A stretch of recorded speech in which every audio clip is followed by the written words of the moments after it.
I always thought I was a paranoid mom. The kind who overthought everything, read too many articles, imagined danger in every shadow. So when I first started to get that nagging feeling about my daughter's daycare, I tried to talk myself out of it. Kids cry at drop-off, kids go through phases, kids act differently at home sometimes. Everyone says that. But there was something about the way Emma's smile changed that I couldn't ignore. It was subtle at first. She stopped chattering about her day. Her drawings, which had always been bright and full of rainbows and houses and cats, got darker and messier. She flinched when certain songs played on TV, songs she used to love that I knew they used at circle time. She started wetting the bed again after months of dry nights. And every morning, when I said it was time to go to daycare, she would whisper, "Do I have to?" If you've ever had that gut feeling that something wasn't right with your child's daycare, even when everyone told you it was fine, share your story in the comments. It helps to know we're not alone. And if this is your first time here, please subscribe to support this channel. Your support really does make a difference. At first, I did what most of us do. I blamed myself. Maybe we'd been too inconsistent with her routine. Maybe she was picking up on my stress from work. Maybe the transition from the toddler room to the preschool room was just harder on her than I expected. I talked to her teacher, Miss Lauren, who assured me Emma was doing great, that she adjusted quickly, that there was nothing to worry about. But that didn't match what I was seeing at home. Emma stopped wanting to play pretend school, which used to be her favorite game. She started acting out little scenes with her stuffed animals, where one of them would say, "Stop crying, nobody cares," in a voice that wasn't hers. When I asked where she heard that, she would shrug and say, "I don't know," and change the subject. The night everything changed, we were doing bedtime. Emma was quiet, clutching her stuffed bunny. I was halfway through Goodnight Moon when she interrupted me. "Mommy, do you ever feel like your tummy is sad and your throat is stuck?" I closed the book. "What do you mean, baby?" "Like when you want to say something, but you're scared, so it just stays inside." My heart dropped. "Do you feel that way sometimes?" She nodded, eyes fixed on her bunny. "At school." I tried to keep my voice calm. "What happens at school that makes your tummy sad?" She hesitated for a long time. "They say I'm too much, too loud, too silly. They make me stand in the corner, even when other kids are loud too." "Who says that?" I asked, fighting back tears. "Miss Jenna and Mr. Paul." Those were the two teachers in her new preschool room. I had never liked Mr. Paul's energy. Too sarcastic for 3-year-olds, always making little jokes that felt like they were more for the adults than the kids. But I had told myself I was being judgmental, that he was just fun. Miss Jenna was younger, always smiling, but I'd noticed she rolled her eyes sometimes when kids cried at pickup. I hugged Emma tight and promised her I would keep her safe. But as soon as she fell asleep, I spiraled. What did too much mean? Were they shaming her, ignoring her, yelling? Was this normal classroom management or something that crossed a line? I thought about the news stories I'd seen. Parents sewing recorders into jackets, hiding audio devices in backpacks, secretly filming classrooms when they suspected something was wrong. Some of those recordings had exposed real abuse, screaming, threats, humiliation, even physical harm. Others had shown stressed but basically decent teachers having bad days. I didn't want to be that mom, the one who spied, the one who broke trust, the one who maybe broke the law. I knew there were serious privacy and legal issues around hidden cameras and recording at daycare. But I also knew this. If something was happening to my daughter and I ignored my instincts, I would never forgive myself. I decided to do something that, even now, I'm not sure I would recommend to anyone else. I'm not going to sit here and tell you it was legally or ethically perfect. I can only tell you what I did, why I did it, and what it showed me. I bought a tiny camera designed to be hidden in a child's backpack strap. It looked like a normal black backpack with a little decorative button on the strap, but behind that button was a pinhole lens that could capture video in front of wherever my child was facing. It recorded onto a small SD card and could run for a few hours at a time. I had a long conversation with my husband before I did it. He was torn. "What if you're overreacting?" he asked. What if this ruins our relationship with the daycare for no reason? And what if I'm not overreacting? I shot back. What if we keep sending her into something harmful because we're afraid of making people uncomfortable? In the end, he agreed. If we find nothing, we'll apologize to ourselves and move on. If we find something, we'll be grateful we trusted your gut. The next morning, I told Emma we got her a special big girl backpack now that she was in the preschool room. I didn't tell her about the camera. She was excited. She put her bunny in it and wore it proudly. My heart was pounding as I dropped her off. I wanted to rip the backpack back off her shoulders and take her home, but I forced myself to act normal. I kissed her, told her I loved her, and left. Those 6 hours were some of the longest of my life. When I picked her up, she seemed fine.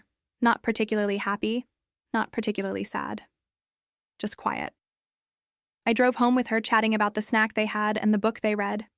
We had dinner, we did bath time, we did bedtime. And when she was finally asleep, I went to my office, closed the door, and plugged the SD card into my laptop with shaking hands. For the first 30 minutes of footage, I felt ridiculous. The video was shaky, like a body cam. I saw the hallway, the cubbies, the classroom door. I saw kids playing with blocks, sitting at circle time, eating snack. I heard typical classroom noise, kids laughing, crying, talking over each other. I heard Miss Jenna's upbeat voice leading songs. I heard Mr. Paul making silly voices during story time. This is normal, I muttered to myself. You're insane. This is just a regular daycare. But then things shifted.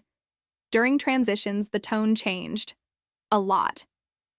I watched as the kids were told to clean up the blocks. Several children were slow, including Emma. She looked deeply focused, lining up blocks in a pattern. Miss Jenna clapped loudly. Clean up time! Blocks in the bin, friends. Most kids started putting blocks away. Emma didn't move. She was in her own little world, humming to herself, lining up the blocks just so.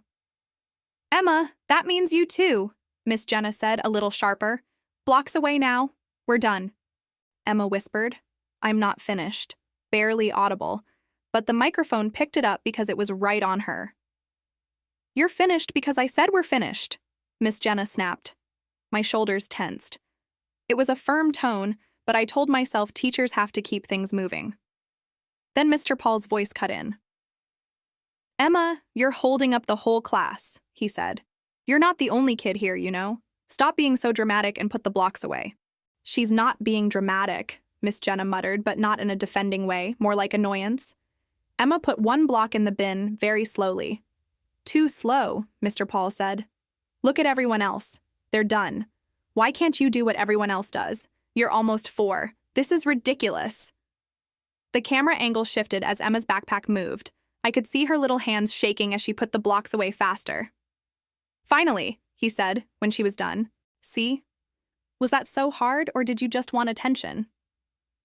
I froze the frame, rewound, played it again.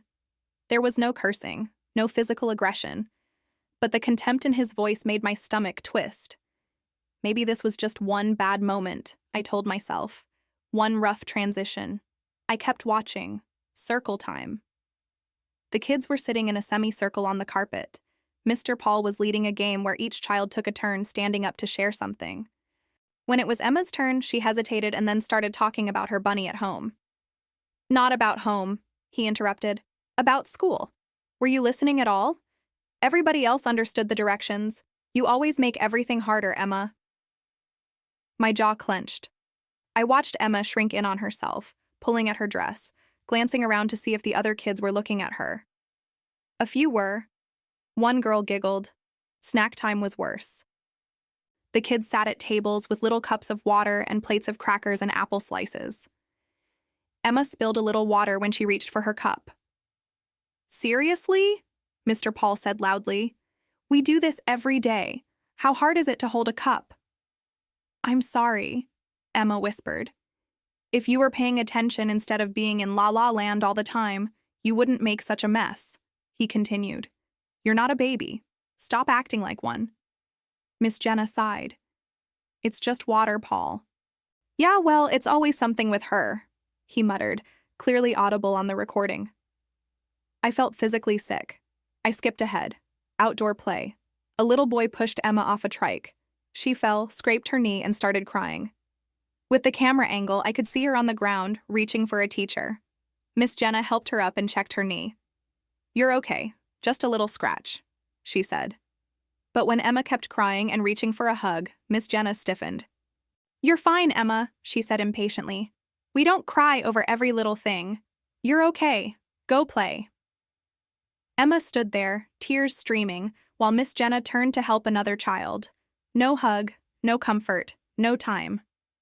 Mr. Paul walked by and said, "You're milking it. Nobody likes a crybaby. Go find something to do." I paused the video, put my head in my hands. Sobs came out of me in waves. This is what my daughter had been living with for weeks. Not overt abuse in the way we usually picture it, but constant shaming, constant dismissal, constant messaging that she was too much, too dramatic, a problem. No wonder her tummy felt sad and her throat felt stuck. I kept watching, as painful as it was, because I needed the full picture.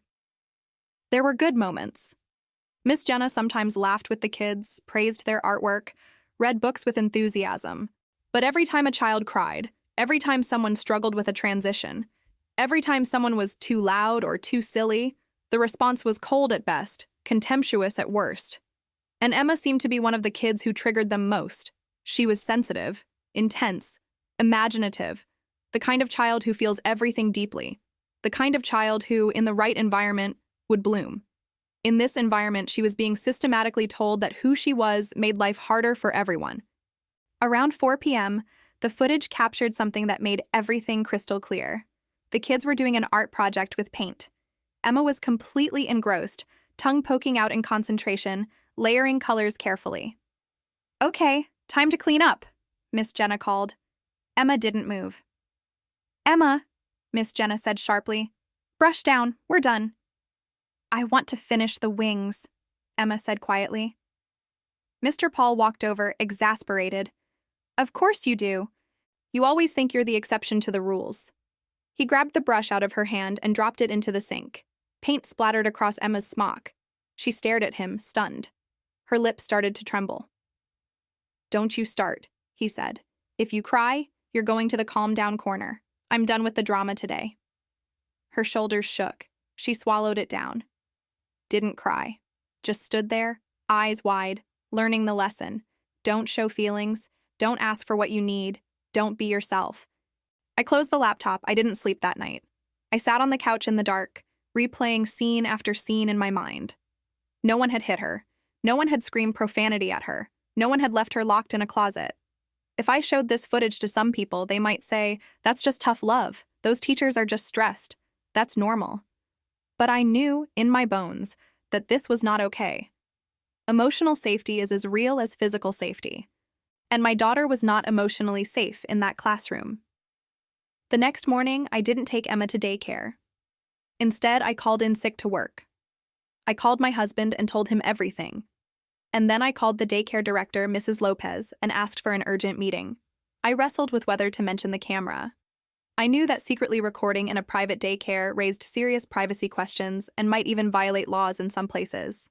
I'm not a lawyer, and I'm not giving anyone legal advice. I can only say that, in that moment, protecting my child mattered more to me than anything else. When I sat down in Mrs. Lopez's office, I didn't lead with the camera. I led with Emma. "I need to talk to you about what's happening in the preschool room," I said. "Specifically about how my daughter is being spoken to and treated." Mrs. Lopez looked surprised. "We haven't had any behavior reports on Emma. Her teachers say she's a little sensitive, but overall doing fine." I took a breath. She's not fine. Not at home. She's anxious. She's regressing. She's saying things that clearly come from adults around her. And yesterday, I confirmed why. I opened my laptop and pressed play on a carefully selected 5-minute clip. The cleanup scene, the circle time correction, the spilled water, the trike incident, the paintbrush being grabbed away. Mrs. Lopez watched in silence. Her face went from confusion to concern to something like anger, but not at me. When the clip ended, she exhaled slowly. "First, I need to say I'm very concerned about how they're speaking to Emma. And probably to other children too. if this is how they act when they don't even know they're being recorded. You're not going to ask me why there's a camera? I asked. I'm aware of the legal and privacy issues around hidden cameras, she said carefully. As a director, I cannot endorse parents secretly recording other children or staff. It creates liability for everyone, including you. But as a human being and as a mother, I understand why you did it. You felt like you had no other way to know what was actually happening. Tears spilled down my cheeks. I didn't want to catch them doing something like hurting her. I honestly hoped I'd see nothing. I hoped I'd be wrong. You're not wrong, she said quietly. This is not the way we expect our staff to talk to children. We have clear policies about respect, about emotional safety, about supporting sensitive kids. What I'm seeing here does not meet our standards. What are you going to do? I asked. Immediately, she said. I'm taking Emma out of that classroom, today. She will not go back in there with those teachers. I will personally supervise her transition to a different room with a teacher I trust deeply. And long-term? I pressed. I'm going to address this with Miss Jenna and Mr. Paul today. They will be suspended pending a full investigation. I will need to talk to other staff, observe more, and likely talk to other parents. But based on what I just saw, I don't see a future for them in this school. My shoulders sagged in relief and exhaustion. I also need to talk to you honestly about the camera, she continued. Other parents' children appear in this footage. Their privacy matters too. Legally, things get complicated quickly when recordings are made without consent. I would strongly advise you not to share this footage publicly or online. If we need to involve licensing or law enforcement, we'll discuss the right way to do that. I understand, I said. I never wanted to post it. I just needed someone in authority to see what was happening. She nodded. And I'm glad you showed me, even if I can't officially approve of how you obtained it. We spent the next hour talking about Emma, about her temperament, her sensitivity, her strengths. Mrs. Lopez recommended a different teacher, Miss Dana, who was known in the center for being exceptionally attuned to children with big feelings. Miss Dana sees kids like Emma not as problems, but as deeply feeling, deeply creative humans, she said. If you're willing, I'd like to move Emma into her care while we work through this. I went home and told Emma she would be going back to school, but to a different classroom with a new teacher. She was cautious at first, but when we visited Miss Dana's room together, I watched something beautiful happen. Miss Dana knelt down, looked Emma right in the eyes, and said, I've heard so much about you. I heard you're really good at art and you like telling stories. I would love to learn from you. From you. Not just teach you, but learn from you. My daughter's face opened up like a flower. The next few weeks were a process of healing. Emma tested Miss Dana at first. She flinched when she spilled something, bracing for harsh words. But Miss Dana's responses were consistently calm and kind. Spills happen, she'd say. Let's clean it up together. When Emma struggled with transitions, Miss Dana gave her gentle warnings. In 5 minutes, we're going to clean up and move to circle time. What do you need to do to feel ready for that? She gave Emma choices within structure. She validated feelings without letting them take over the room. At home, the changes came slowly but steadily. Emma started drawing rainbows again. She talked more about school, about friends, about games that made her laugh. The bedwetting episodes decreased. The phrase, my tummy feels sad, came up less and less. Mrs. Lopez kept me updated on the investigation. Several staff members had noticed Mr. Paul's harshness but hadn't reported it, thinking he was just strict. A few parents, when gently asked, admitted their kids had said they didn't like him, but again, they'd brushed it off as normal. Miss Jenna, when confronted, burst into tears. She said she was burned out, unsupported, overwhelmed by classroom demands. None of that excused her behavior, but it explained how things had gotten so bad. In the end, both she and Mr. Paul were let go. The school brought in a consultant to retrain the remaining staff on trauma-informed, emotionally supportive practices. They created an anonymous reporting system for both staff and parents. They instituted regular classroom observations, focused not just on safety and curriculum, but on tone, language, and emotional climate. One afternoon, a few months later, Mrs. Lopez called me into her office again. I wanted to tell you something in person, she said. We've completely reworked our teacher evaluation system because of what happened. Emotional safety is now weighted as heavily as lesson planning and classroom management. We've also added parent feedback as a formal part of that evaluation. That sounds like a lot of change, I said. It is, she replied. And I won't pretend I'm proud that it took a crisis to get us here, but I am proud that we're changing. And I'm grateful you brought this to my attention, even if how you did it put me in a complicated position. I nodded. I've thought a lot about the camera, about the privacy issues, about how I would feel if another parent secretly recorded my child. There are no easy answers, she said.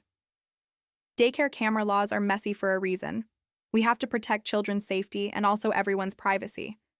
I can't tell you what you did was okay from a policy standpoint. But as a mother, I understand. And I'd rather live in a world where a parent cares enough to find out the truth than one where everyone looks away and assumes the best no matter what. That night, as I watched Emma sleep, I thought about what I had seen on that footage. Not just the harsh words and dismissiveness, but the way my daughter's body reacted.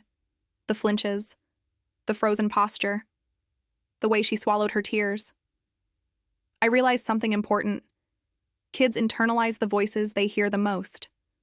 The constant, "you're too much," "you're making everything harder," "you're a problem," doesn't just stay outside, it becomes the way they talk to themselves. What I saw on that camera changed everything about how I parent. Not because I'd suddenly become anti-daycare, I'm not. Or because I believed all teachers were suspect, they're not. It changed everything because it forced me to confront a painful truth. I had been so focused on obvious dramatic forms of abuse that I'd underestimated the damage of constant, low-level emotional shaming. I dismissed my own gut feelings because nothing that bad seemed to be happening. I'd assumed professionalism meant kindness, when in reality, those two things don't always go together. Now, when I evaluate any environment for Emma, school, activities, even family gatherings, I don't just look for safety in the physical sense. I look for how adults speak to children when they're stressed. I look for whether kids are allowed to have big feelings without being mocked or shut down. I look for whether the more sensitive, intense kids are seen as gifts to be understood or problems to be managed. I'm not telling you to go out and buy a hidden camera. I'm not in a position to advise anyone to do something that may violate laws or policies where you live. What I am telling you is this: trust your child, trust their behavior, trust your gut. If your once happy child suddenly dreads daycare, if their personality changes, if they start repeating phrases that make your skin crawl, don't gaslight yourself. Don't let "but the center has great reviews" or "the director seems nice" override weeks or months of warning signs. Start with conversations. Ask specific, gentle questions. Talk to teachers, talk to the director, observe if you can. If you still feel something is off, escalate, document, seek outside help if necessary. And if you ever feel your child's emotional or physical safety is at risk, you are allowed to act decisively first and figure out the details later. The hidden camera in my daughter's backpack showed me things I never wanted to see, but it also showed me something else: the difference one good teacher can make. Miss Dana didn't just avoid harming Emma, she actively helped heal her.